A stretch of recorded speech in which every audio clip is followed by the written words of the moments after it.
Assalamualaikum, welcome to my channel Siti Rajisa di segmen Sharing Time Part 2 atau Sharing Time kedua. Buat teman-teman yang belum nonton Sharing Time pertama, silahkan nonton dulu ya. Nah, di video sebelumnya gue udah ngebahas tentang investasi atau pengalaman pribadi gue berinvest di tahun 2019. Buat kalian yang belum nonton, tonton dulu biar tahu gimana ceritanya. Nah, kali ini gue akan membahas tentang investasi pahala atau investasi akhirat. Investasi pahala itu adalah investasi atau pahala yang tidak ada putus-putusnya gitu ya. Pahala yang terus mengalir walaupun kita udah nggak ada misal. Pahala yang jangka panjang nggak ada putus-putusnya, itu adalah investasi pahala. Investasi akhirat yang berujung surga, Insya Allah. Contohnya siapa sih, Sid?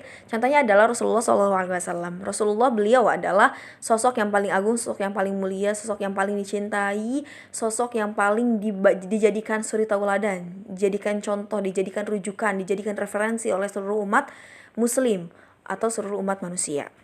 Tentu dengan pahala atau dengan penyampaian kebaikan-kebaikan sehingga menjadikan orang-orang bisa taat pada zaman hari ini gitu kan, itu pun bisa menjadikan pahala dan menjadi investasi akhirat bagi Rasulullah SAW.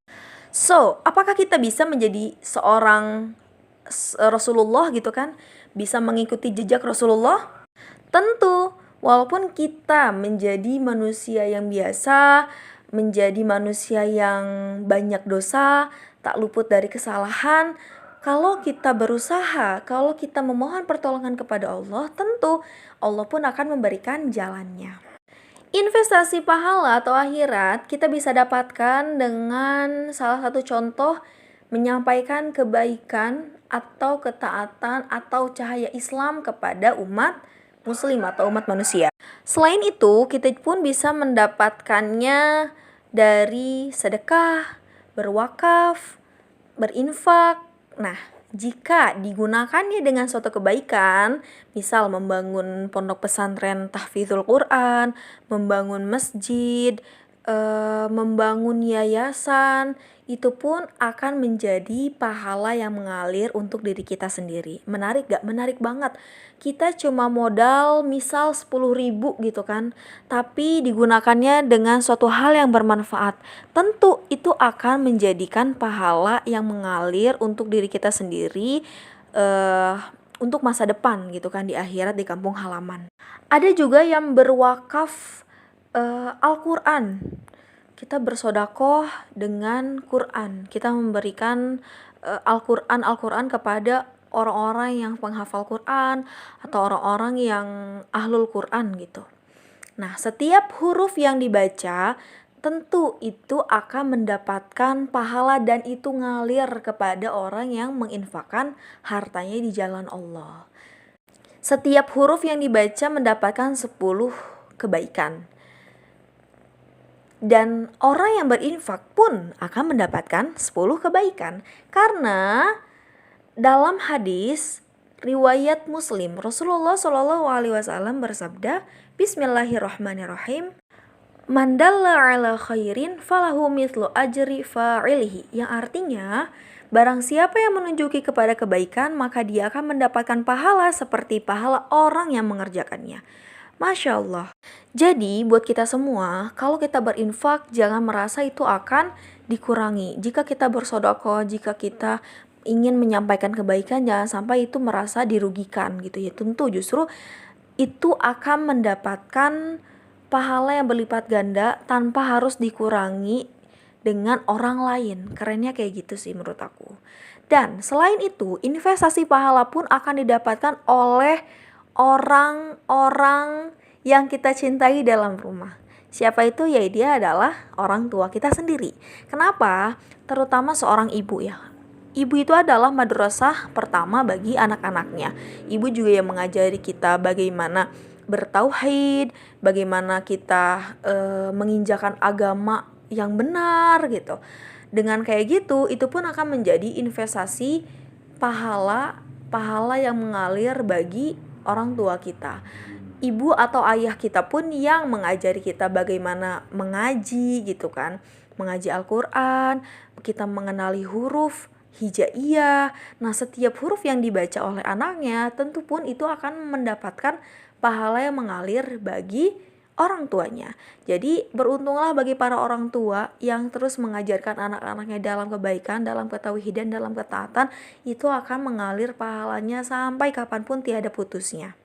Bahkan, satu hal yang dianggap sepele bagi kita, misal kita menyampaikan satu tulisan atau quotes ya, walaupun itu bukan quotes dari kita hanya repost gitu, dan kita share di sosial media, misal di Instagram, Twitter, Facebook, ataupun WhatsApp gitu ya, snap WA, status WA, itu pun akan mendapatkan pahala atau akan menjadi nilai investasi pahala bagi kita jika kita menyampaikannya, kita membagikannya, kita share gitu kan kepada teman-teman dan mendapatkan, dan itu bisa menghasilkan hidayah kepada orang lain dan dia mengerjakannya, tentu itu pun akan mendapatkan investasi pahala untuk diri kita sendiri. Nah, sebetulnya investasi pahala itu banyak gitu kan, kita bisa dapatkan dengan berbagai jalan, dengan berbagai cara.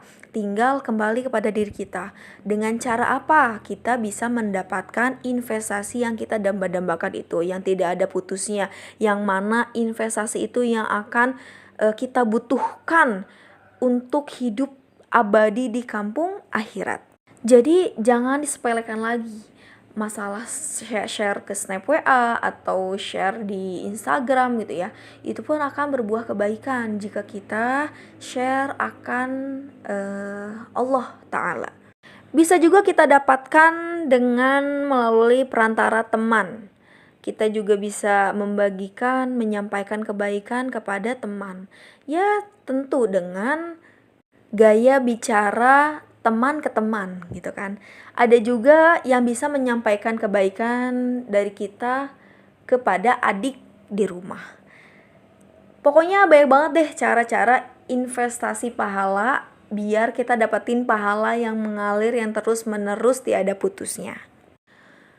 Karena kalau investasi dunia saja begitu banyak menggiurkan banyak manusia, apakah investasi pahala ini hanya kita diamkan begitu saja? Kalau investasi dunia mendapatkan uang dengan jangka panjang, kita rela mengikuti seminar, nah apakah investasi pahala yang tiada putusnya kita lewatkan gitu saja? Itu semua kembali kepada diri kita sendiri. Di sini gue hanya sharing, di sini juga sebagai remember buat diri gue sendiri. Semoga apa-apa yang disampaikan bisa menjadi amal jariah, bisa menjadi pengingat diri sendiri bahwasannya segala amal kebaikan kita masih banyak kurangnya gitu kan. Dan harus terus di upgrade agar bisa menjadi lebih baik. Thank you so much yang udah nonton di segmen sharing time kedua kali ini. Jangan lupa like, comment, share, and subscribe. Dadah. Aku Sitandra Ajiza pamit undur diri. Mohon maaf bila ada kesalahan. Wassalamualaikum warahmatullahi wabarakatuh.